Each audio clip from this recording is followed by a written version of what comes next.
Яшел үзәннең мәңгелек уты янында ел сайын мәктәп укучылары постта тора. Буның турында сюжетыбызны карагыз. Хәтер вахтасы традициясе инде күп еллар яшәп килә. Быел Хәтер вахтасы 5 майдан ачылды һәм бүген 31 майда ябылу көнендә балалар мәңгелек ут янында каравылда тора.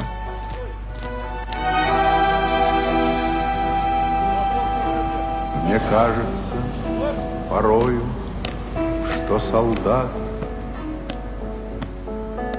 с кровавых не пришедшие полей не в землю нашу полегли когда-то, а превратились в белых журавлей.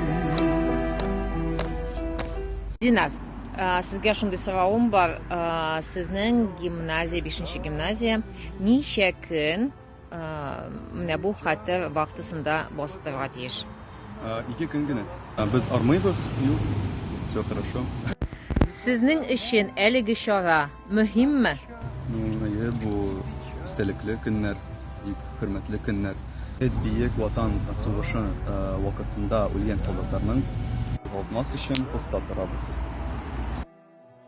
Шуны да әйтергә кирәк, постта торучы кыз-егетләргә сөйләшергә ярамый.